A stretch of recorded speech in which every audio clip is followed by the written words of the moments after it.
Well, good day, everybody. So it's 1 o'clock here in the afternoon in Les Sables d'Olonne, and it's the 15th of March, halfway through March, which is crazy.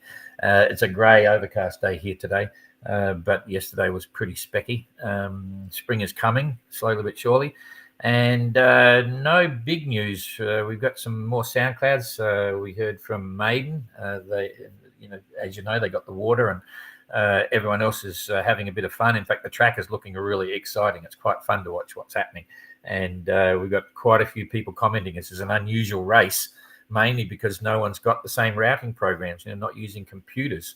So, that's quite fascinating. And then, of course, the weather is just nuts. And I think we're going to see some interesting things over the next couple of days as well. So quite a boat race going forward. But anyway, before we get there, I'm going to come straight across to, first of all, this screen here. This is the OGR website, okay, and opening page. And if you scroll down from the website, you go to all the boxes on how to follow the race, okay, and entrant tweets, latest news, daily reports that that Brian's doing, and satellite calls here. So it goes. We've actually getting some of the, in fact, that's a big one, the OGR program. If you haven't seen it, it's an electronic flick book, electronic copy of the printed copy of the program.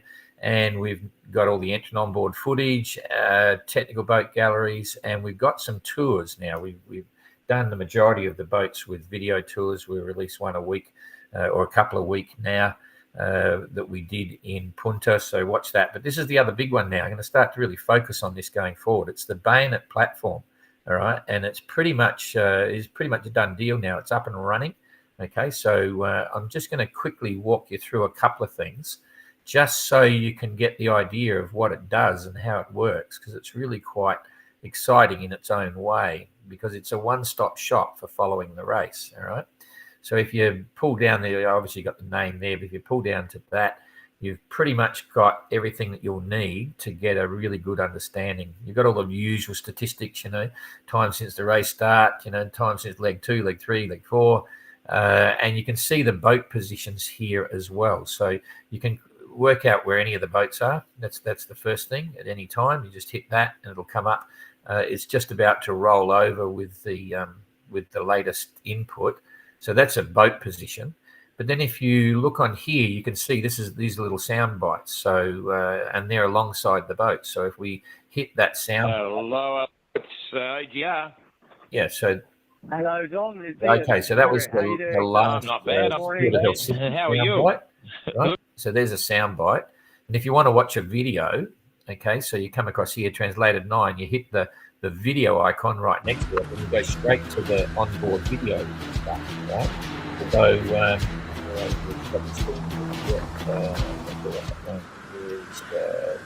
looks like it's update for that day. Yes. Okay, always something, eh? I was deep in thought doing a project that I have to do, and Georgie rang me and said, "Hey, I know you're going to go live in a minute." And I said, "Oh, go live." So it was a 2-minute setup to get this done, and then we get up there, boom. So that's out of it, but some of the others, where's the video clip? Hang on a sec. So that was today's tracker.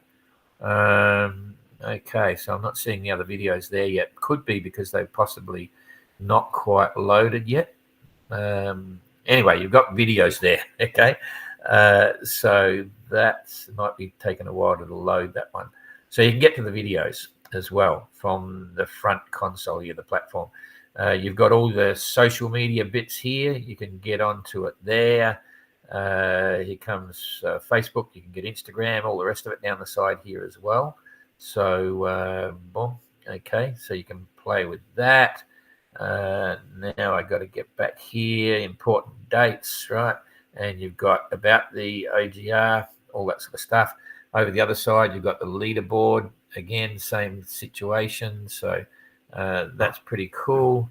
And then getting back off that, you can go through to the teams, various classes, and the scoreboard. Got the scoreboard there. So everything is available on one position. Okay. Getting out of here, if we come down here, you can add weather here. You've got weather, you've got various layers, you've got winds, currents, wave height, and various bits and pieces. So what I'd like you to do, if you get a chance, is to hang on, I'll come back here now. Just get on there and have a play, and then if you've got any questions, we'll do a run through and pick up on those questions and do a bit of a tutorial, come walk through on that, just to help you get the most out of it. But it is pretty interesting. At the end of the day, you can get everything that you would normally get on the Yellow Brick Tracker, okay, and you will get. You don't have to move around the website so much to get to the SoundClouds, the bits, the videos, anything at all. It'll all be there. So it's quite cool. Okay. So for now, we'll just come back to the main tracker here. We should have the latest information, which is really interesting. So first of all, as we suggested, over here, Explorer's headwind, Sterner headwind. Sterner's trying to sneak up on the inside of along the coast there, which could pay dividends because they'll have calmer seas, so they can hold to weather a lot better. Evrika and Neptune's done a bit of a blinder over to the west there over a period of time, over the last 24, 48 hours, but they've hooked up with Evrika. Spirit of Helsinki, we'll have a look at their speeds, but certainly Penjuik is now pushing through to the lead, but look what's happening. There's this big hole here, and it's going to be a blocking hole. So it'll allow these middle fleet here to possibly take out some ground on them, and we might end up with a line abreast situation again, all sitting on this hole, and the race will start all over from new. Anyway, that's kind of fun. I'll see if I can push that up one more. Yes, I can. I think I can. Yeah, except for Explorer, but that's fine. So L'Esprit de Keep has lost her big advantage over Penjuik, but still doing 5.4 knots. And you can see they're sailing into oblivion by this graphic. There's not a lot of breeze up there, but still doing okay now. Did a 114-mile day. Penjuik did a 176-mile day and currently doing 3.2. So you can see what's happening there. L'Esprit de Keep's got breeze, but Penjuik's already come into the no-go zone where there's just nothing. And this is going to last for probably a day. So let's just wait and see. Galliana still doing 6 knots. They've got a little bit of a breeze there. In fact, you can see a bit of a gradient still coming down there. So how much longer will it last? I'm not sure, but they too will eventually run out of breeze. They did a 137-mile day. Not too bad. Still making 6 knots. Maiden, 5.9 knots. They're still moving. 127-mile day. So that's cool. And Spirit of Helsinki starting to park. Not much wind, 3.6 knots. They did a 140-mile day. So that's going to give Maiden a little bit of a chance to catch up because you can see a bit of a hollow here. There's a bit of breeze coming around the top there, but Helsinki's parked right in the middle of it. So going nowhere fast. Translated, 9, not doing what it usually does, but they are doing 7.7 knots right now. Normally they're right up here somewhere or with Penjuik, but they're lagging a bit behind because they went out to the west, whereas Penjuik continued further to the east following the clipper ship route. So you'd have to say that Penjuik's decision early on wasn't wrong, that's for sure. How right was it? Who knows? Could be the luck of the draw, but it was, as I say, it was the traditional clipper ship route to get out here so that you can slowly angle back in and get around Recife later on. Anyway, for now, these lead boats might slow down, and Translated is going to have breeze for the next day or so. So Translated might get right up here next to them again while the others are still sitting there. So watch this space. Outlaw, 7.5 knots, 134-mile day. Back on the tracker, they were off for about 24 hours, but Yellow Brick are under the glitch, and it's good to see him back. White Shadow, 4.9 knots. Again, with a nice breeze, 110-mile day. That's probably coming through at about 10 to 15, something like that. Translated might have 15 to 18 or something, a little bit more breeze. Triana hasn't done well with the weather, but they're still moving at 5.5 and doing 107. Doesn't matter how good a sailor you are. If there's no breeze, there's not much you can do. So they're just sort of hanging out. And then this is a bit interesting. Evrika, 6.7 in that breeze, straight from the north. So 109-mile day. And then Neptune, 7.3, 91-mile day. Still going out to the corner here. So that's a unique move for them. No one else has gone out there, but fortunately, I'm happy to see Explorer heading out towards the east. They're doing 6 knots, which is kind of cool, and 108-mile day, so that's not too bad. they're keen to catch Sterner, but I don't know whether they will. Sterner did a 91-mile day and doing 5.2 knots. And as I say, it's not such a dumb idea in there at the moment. Let's just, for the hell of it, have a look at currents and see what's going on here. Ooh, jeepers. I'll take that back. Anyway, Sterner may be back on a countercurrent here, because as I say, when you get these big rivers coming down there, when you're in really close, even though this graphic doesn't show it, you sometimes get a little circular countercurrent like that going through, and they may be putting onto that. Jeremy's done this coast a bit before, I'm not sure. But anyway, nothing wrong with being in there. A lot better than sitting here. That's probably running at about 2 knots, maybe more, 2.5 knots. So you don't want to be anywhere near that. And fortunately, Explorer is heading just outside of it, so that's good. No currents affecting any of the rest of the fleet in an adverse way. There's pretty much nothing happening here. The jeepers, that's a number to watch for sure, going through there.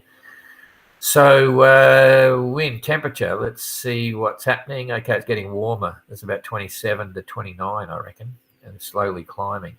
Cloud cover, who's got what? Maiden got that rain the other day. There's a bit of clouds, but there's a lot of blue sky there as well.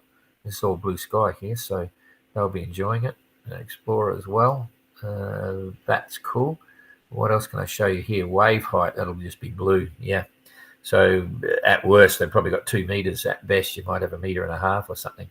So everyone's enjoying that. Although that's interesting. Look at that there. Just where Explorer is here, you can see one wave motion there, and you've got another one down this way. So that's an area of confusion right there. And Explorer is currently right in the middle of that, which is interesting. Very organized over here, and everywhere else it's pretty organized.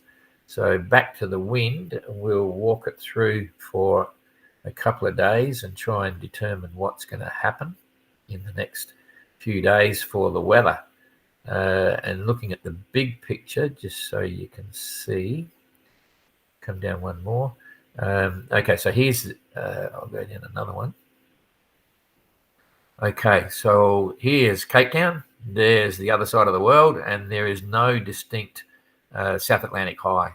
This is a one high there. There's another high here. There's all this confusion up the top here, and the trade winds are very weak. This is nothing. This is just fluffy stuff. There's no doldrums there, which would be nice, but as we've been looking at previously, the doldrums, by the time they get up there, are going to really be prominent, but we'll have a look at that again in a minute. So in the meantime, they've got this lake of no wind. There's a big hole there, and we're expecting to see the leaders park up and the tail enders catch up. Then it's a case of the first ones across this one, or whether it moves. The guys in the front, if it comes from this direction, they're going to get away quicker than the others. So it's going to be an interesting few days. So let's have a look. You just got Explorer there. Might be able to push that up a bit more. Yes, I can. No, I can't. Okay, and we'll bounce it along. So that's at 200. Okay, there's the current weather. And we're now pushing through. So there's about 12 hours from now. And if anything, you can see exactly what's happening here. The leaders are going to be blocked. Maiden is going to drive out into it and slow down. Same with Galliana with Secure. But these guys here, Translated and Outlaw, beautiful easterly wind on the beam. They'll just hightail it. So they're absolutely going to catch up. This is 12 hours from now. They're currently doing 7.7, so they're going to be doing 8 knots for 12 hours. That's a fair bit. That's nearly 100 miles. So let's have a look where 100 miles gets them. 100 miles from now, well, there it is there. They're going to drive out. So by the time this weather's here, Translated will be right up here, right behind, right next to Maiden and so on, and Outlaw won't be far behind. And then you're going to see the same thing here with Triana. They're going to pick up speed again. So they'll probably, in fact, this is hooking up at that point. They'll sail right up here, right alongside Helsinki. If Riga will straighten up, they'll go. The wind's changing there. You can see in 12 hours, it comes across here, then bounces down the coast. So it's not a good thing for Sterner and not a good thing for Explorer. You can see here the breeze is coming up, and as soon as it gets there, it just boom, straight down. So Explorer's going to have to get out of there somehow and get over to the east. But we'll wait and see. So there's 12 hours out. We'll keep going to 24 hours out and see what happens. So there's still the hole there, but there's a bit of breeze trying to come through. The leaders will try to start sailing. We've gone through. Oh, that was a big jump. Hang on. So that's just bringing it back. So there's 24 hours. The 24 hours is still there. The breeze hole moves back and there's a hole. So Explorer and Sterner will still sail, but they've got headwinds. Then by the 17th, the light wind is still there. So this is going 2 days ahead, and I'll try and estimate that in a minute. Okay, so there it is 2 days ahead. So still got headwinds for Sterner and Explorer. I just hope Explorer keeps coming out here because they might have done all right. These guys will have caught up, and then there's still this blocking area here, which is still at that point going for there's 350 miles. They're still going to be in this low area, so they're not going to go far at all in the next 2 days, and the fleet will compress. I think we'll see in 2 days' time the fleet will be up here somewhere, all line abreast, and the race will start again. That's generally my prediction. So let's see. And what's going to happen for the Doldrums? How far away are they? Which will allow me to give you an approximate time they're going to arrive. So that's 1,000 miles. It's a week, so in about 6 days. It should be up there within about 6 days, hopefully. So that's on the 21st. So let's say that we're now looking at what's the Doldrums doing on the 21st. So we'll come down here and I'll immediately squeak it along. There's the 18th. Not much Doldrums. 19th, 20th. It's starting to form up. And 21. 21. That's what we've got. Oh, we've got a beautiful band of Doldrums. So they're absolutely going to have to fight their way through. They've got a good breeze kicking up here. But again, just to show what happens, here's the southeasterly trades. As soon as it gets close to the coast, it turns around and down. So anyone out to the east here has a much better angle to go across than anyone caught inshore. Otherwise, you go headwinds all the way up to Recife. So you've got to get offshore at that point, and hopefully Explorer knows it and all the others know it. And Sterner better get out of the rut there. Otherwise, they'll be there for a while. Okay, so that's the story there. Let's go to the leaderboard and see what's happening. Line on us. Spirit of Helsinki. They've still haven't gone very far, eh? Distance from the finish. They've only done. Oh no, okay. So distance to the finish is 4,924, 4,946. So 20 miles later is Penduic. Maiden is about 20 miles, 46, 56. No, 10 miles. Maiden's 10 miles behind that. The Esprit de Keep. Just under that, 4,969, just a few miles behind Maiden. Galliana with Secure, 4,971, about 2 miles behind the Esprit de Keep. So the fleet's already bunching up, which is quite cool.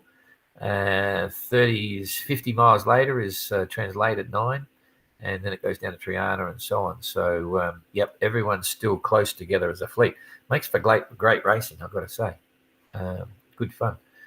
Okay. IRC, and it's a bit hard to pick this because they're all so close together. But anyway, Galliana still ruling the roost at the moment and looking good with the average speeds. So it puts them in about 3 days ahead of Triana. And then Triana is about a day or something, no, less than that, only hours, 6 hours or so ahead of Maiden. And then there's Spirit of Helsinki, which is another 4 hours later. And the Esprit de Keep, about another 6 hours behind that. And so it goes. So it's all up for grabs. It's anyone's game at the moment because you just look at it there. It's just, they're all super close. There's nothing in it at all. It's all being driven by the weather, and the weather's only increasing the compression of the fleet. So we'll look forward to seeing all this tomorrow. And I'll come back now to see who's here and say good day, if I can. Boom, I go here. I think, come on. What's happening? It's frozen. Oh, no. I hate that. I come up and I think, don't tell me it wasn't working. So quite a few comments. Here you go, Rob. All the crew are having fun on the radio. This one thing about the OGR. everyone's got HF radios and they're all talking to each other. You don't get that in a lot of the other races now, especially the big passage races, because you can't do it on satellite phones. You can't just, you can call your mate, but you can't get on and have a group chat and listen in and things like that. So radio is a whole new way of thinking, and it's a lot of fun. It bonds the fleet. And it was a real surprise to a lot of the entrants coming down the Atlantic that had never experienced that before. And listening to their comments, in Cape Town and so on, it's what it used to be like back in the day. 50 years ago, that's how you did it. When I did the BOC, we were always on the radio chatting to everyone else, and it really makes for a lot of fun. So, hey, Kathleen, g'day. Sue, Simon, how can we get a printed copy of the OGR program, Don? They've all gone. Basically, we've got about 200 historic copies here in the office, which we use in the years to come to give to potential sponsors and things like that. So we're not planning another reprint. We printed about 8,000, and they've all been distributed at the moment. We've got some more in England, I think. So we might have some more at Cows. I don't think we got rid of them all. So we've still got a bundle in the UK. But the Flick book is just about as good. You could get a printer to try and print one for you, but that's a bit radical. So sorry about that, Simon. Morning, Sue. Positioning from Kathleen. Bayonet pop-ups all scrunched up on my phone. Yeah, it's hard to use the platform on the phone. Okay, it's really, the platform is designed to be used on a PC when you've got it all open in front of you. You can sit there and play around. We discussed issues about creating an app, but it's a little bit of a challenge. It's late in the day now, and it's amazing how the time has moved on. We're happy to have this. We're playing around with it a bit, and it'll get better and better.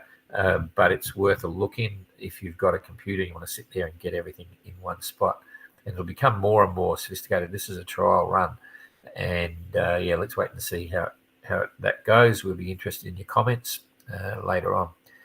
G'day, Christine. You're still there. Jeepers. G'day, Judy. Morning, Rathlin. Next thing there'll be so lots of spectator tech, eh? Next thing there'll be GPS in the boats. Well, they all have GPS, but it's hidden. I see the Arabs are pumping money into sport lately. He who pays, etc. Yeah, well, we're happy to have them on board. Good morning, Judy. I guess it's there already, as people seem to sport GPS-enabled watches these days. Look, disaster. I forgot my watch today. I got a Ralph Tech watch. It's been going forever. They're fantastic. They used to be one of our partners, and they really are quite amazing watches. Good afternoon from G'day Paul. Watching the tactics will be very interesting. Yeah, they're going to start again. Interested for Q&A this week. Maybe do the bayonet tutorial. Yeah, maybe. Okay, that's it. We're done. So look forward to seeing you tomorrow. Stay tuned. It's really quite fun out there. Look at them all lined up in a row, and it's going to get closer. We'll see. Okay, thank you. See you.